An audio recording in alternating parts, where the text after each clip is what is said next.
Hello, welcome to Go Beyond Betty.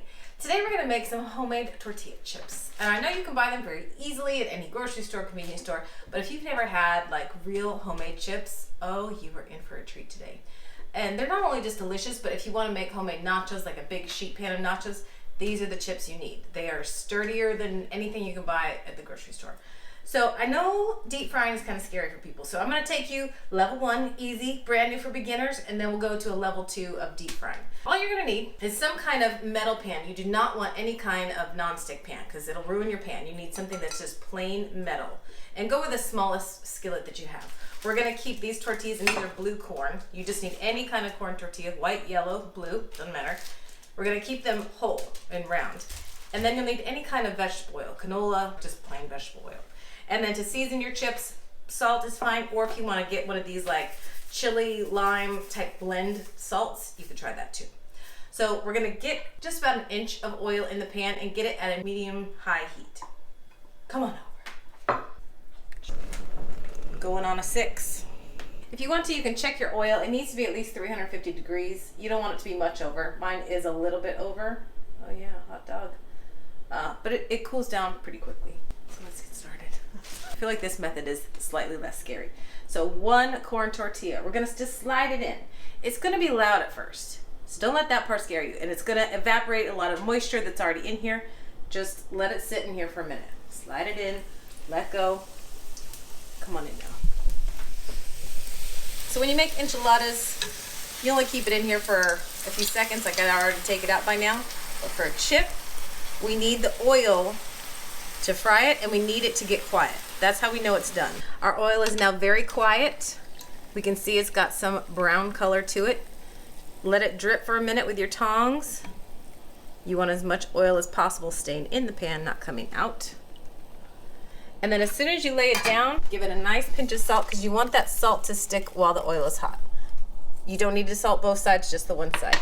And then let it cool. Then in with the next one.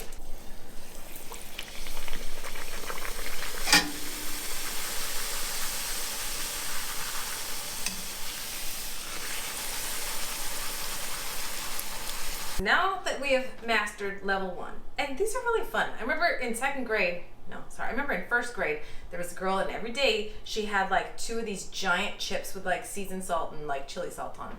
And she was the envy of the class because they looked super cool. And they're really easy to make. So now we're gonna go level 2 because it does take a while. It's 1 at a time, that's it. But now we're gonna start off easy. Let's go with 4. Grab 4 of them. You're gonna cut them in half. These ones even have like a indication where the half is, but you can figure that out. Cut it in half, stack them again, and now we're gonna cut this into thirds.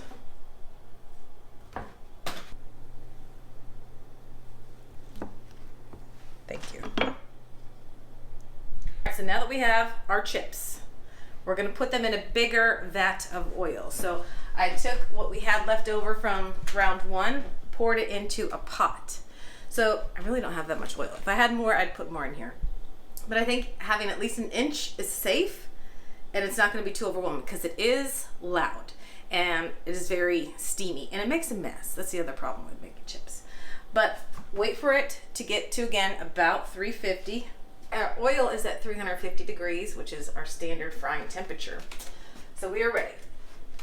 Don't start off with all of them, okay? We're getting our way into dipping our toes into the water, so to speak. Fan them out, so make sure they're not sticking together because they do stick together in that package. And if it makes you feel any better, drop them in your little strainer and then drop them in, okay? It seems all good for a second, and then it gets, let me see. So imagine 3 times that much. So just let them, you can poke them around, keep them moving. And again, we're gonna give them a couple minutes, but we're watching for the oil to get quiet and less bubbles. So mix them around to make sure that it hits all the sides. But you don't have to do that the whole time. And then on standby, have some kind of bowl. I put paper towels in the bottom, and then have your strainer nearby. And your salt or whatever you want to season with. You see how it's very quiet, very few bubbles. Go in, scoop them up. Try to get them all in one if you can. Let it sit for a good 20 seconds to drain. shake, tap. But we need to work quickly. That's the other thing. So you want the oil off, but you need just enough on there. So dump them in your thing. Get your salt. Give them a little dust from above. Then shake them up. Just to make sure that salt got everywhere. Now we're ready for round 2. If you feel you're ready, we're gonna do 2 stacks now. Again, fan them out. See how they stick together a lot? If you need to put them back in that little spider, I think that's what that's called, you can do that. But once they're, make sure they're all separated, you can put them in, but you need to move your hand fast. Mix.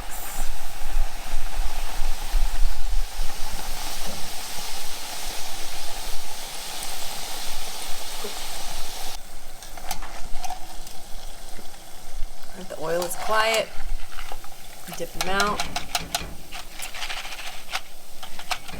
And then again, after they have a good little shake, you can put them right on top of the last round. That's fine.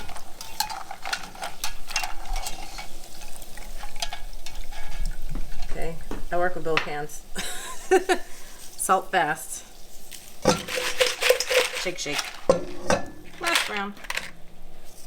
Salt again. So that's it. I mean, tortilla chips, you will never want to buy the store-bought ones again. You will, because it's convenient, and this makes a big mess, but oh, mamma mia, they're delicious. They are super crunchy. And I love this chili lime stuff. It's almost like a Dorito, but just salt. And I know it looked like I salted pretty heavily, but the oil dries so fast, I would say 50% is not gonna stick and it's gonna end up in the bottom of the pan. So salt a little bit on the heavier side when in doubt. Oh, that was delicious. So thank you for joining me at Go Beyond Betty, where you are taking whisks in the kitchen. You deep fried tortilla chips today. That's a big accomplishment. You should be proud of yourself. So what else? What if they want to make some salsa or some guacamole? So if you want some delicious salsa on the side, you can click up here. This is my traditional, easy, delicious New Mexican salsa. You could also click here and you can make some easy guacamole. Very simple guacamole. It's the guacamole that I always make because everybody likes it. No cilantro, not a bunch of stuff in it. It's very simple but delicious. So add that to your New Mexican repertoire. And try this before Super Bowl Sunday. Ooh, make your own chips. Yes, you'd be the head of the party. But even if you just lightly salted these and then made massive nachos, oh my goodness. And the blue corn like really makes it look fancy. Like, who has blue corn tortillas? You do. That's who. So thank you for joining me at Go Beyond Betty, where you are taking whisks in the kitchen. We'll see you again next time. Bye. What should they do? Don't worry, like and subscribe. Get it.